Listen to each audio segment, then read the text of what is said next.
Salut et bienvenue dans notre deuxième chapitre de notre cours de langage C++. Dans ce chapitre, nous allons voir l'installation et l'environnement de développement en C++. Nous allons voir premièrement une introduction, après nous allons voir l'installation et la configuration d'un environnement de développement et pour finir, nous allons écrire notre premier programme C++, le compiler et l'exécuter. Ok? Alors, passons à l'introduction. Bonjour à tous et bienvenue dans ce deuxième chapitre de notre cours sur le langage C++. Dans cette vidéo, nous allons voir comment installer et configurer un environnement de développement C++ avec DevC++. C'est vrai, il y a beaucoup d'ID, beaucoup d'interfaces de développement telles que CodeBlock, Visual Studio, Notepad++. Il y en a beaucoup. Mais pour ce cours, nous allons utiliser DevC++ qui est plus simple et qui a déjà un compilateur intégré. Alors, comment installer DevC++? Pour l'installer, on va suivre ces étapes. Premièrement, nous allons accéder au site web de DevC++. Ensuite, nous allons cliquer sur le bouton télécharger. Nous allons sélectionner le système d'exploitation. On va cliquer sur le bouton enregistrer. Une fois les témoins, blablabla. Là, c'est trop de littérature. On va voir comment l'installer. Alors, je vais vous mettre le lien dans la description. Alors, nous allons arriver sur ce site. Sur ce site, je vous mets les liens en description. Arrivé sur ce site, vous allez cliquer sur Download Now, télécharger maintenant. Mais vous pouvez aussi voir les dernières versions de DevC++. Là, nous avons la version DevCP 5.11. C'est ce que je vous conseillerais de télécharger. Et ensuite, nous avons les autres versions. Alors, nous allons venir ici et cliquer sur Installer. Le téléchargement va bientôt se lancer.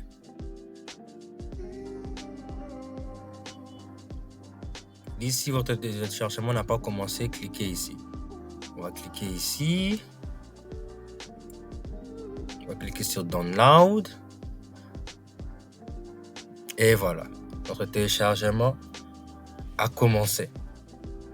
Nous allons attendre quelques minutes ou secondes, le temps que le téléchargement se termine. Là, la machine chauffe parce qu'il y a un téléchargement qui se fait.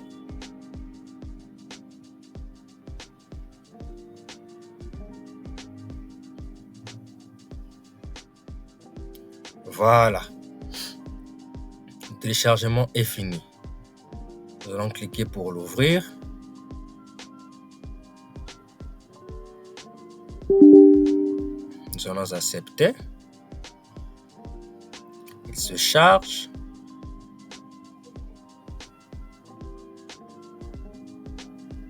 Nous allons prendre la langue française. Nous allons accepter. Nous allons cliquer sur suivant. Nous allons sélectionner là où nous voulons que notre programme s'installe. Et ensuite, nous allons installer.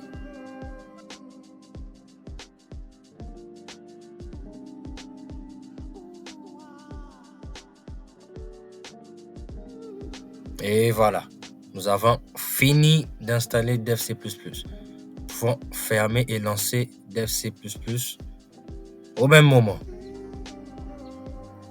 Ok, alors voici l'interface de DevC++. Alors, dès que vous êtes ici, vous verrez ici au coin File, Fichier. Vous pouvez cliquer sur New Fichier et sur Source File, Fichier. Ok. Et là, vous pouvez faire un CTRL S. Voilà, maintenant, nous allons écrire notre premier fichier C++. Donc, nous allons déjà coder. Ok. Peut-être ça vous semble un peu compliqué. Vous allez dire, qu'est-ce que je fais là? Qu'est-ce qu'on fait là? Pas de panique. Dans la prochaine vidéo, nous allons voir plus en détail la syntaxe du langage C++. Commençons par écrire un premier programme très simple. Nous allons écrire le fameux programme Hello World. Pour ceux qui ont déjà fait la programmation, vous connaissez tous ce message Hello World. Alors, comment on le fait? Comment on fait pour l'écrire en C++? On commence tout d'abord par mettre un dièse. Ok, dièse. On fait include your stream. Ok. Include here stream. C'est différent de langage C où on utilisait include stlead par exemple. Ok? La même chose pour le langage C, int main. Ok? Ceux qui ont regardé mes tutos en langage C se rappellent de tout ça. On fait l'accolade comme on l'a vu. Ok? Maintenant ici, on va pas faire printf. Nous allons écrire std deux points comme ça. Coûte inférieur. On met maintenant le guillemets et on écrit dedans hello world. Hello world. Et vous faites ça. Ok? Et pour finir, vous faites encore inférieur. Vous descendez. std deux points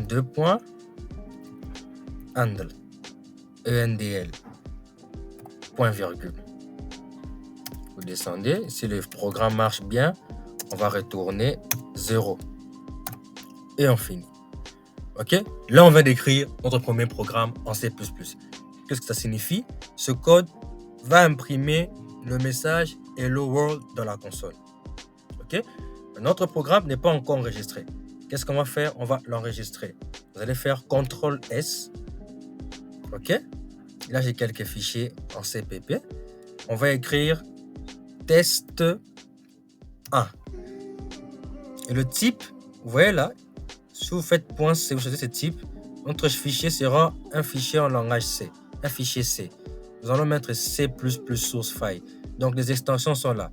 Dans l'extension .cpp, .cc, .cxx, .c++ et .cp. Ok, on va choisir ceux-là, tous les sources de fichiers en C++, et nous allons enregistrer. Mais ce n'est pas fini. Qu'est-ce qu'on doit faire ensuite? Nous devons commencer par compiler. Nous allons donc compiler notre programme. Pour compiler, vous vous rendrez ici. Il y a même un raccourci clavier F9. Vous allez cliquer ici. Et le programme est bel et bien compilé. Et ensuite, vous pouvez exécuter, run. Mais moi, j'ai l'habitude de directement compiler, exécuter, compile and run. Vous cliquez directement ici, ça compile et voilà. Nous avons notre message Hello World. On peut essayer quelque chose d'autre. On va changer Hello World. Je vais dire abonnez-vous. Abonnez-vous. On va enregistrer. On va compiler, exécuter. Et là, abonnez-vous.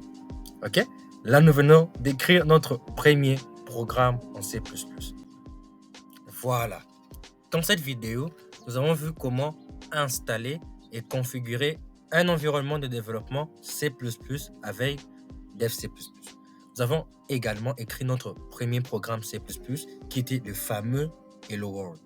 Dans la prochaine vidéo, nous allons voir les bases de la programmation en C++, notamment les variables et les constantes. On se retrouve la semaine prochaine pour la suite de notre cours. À la prochaine.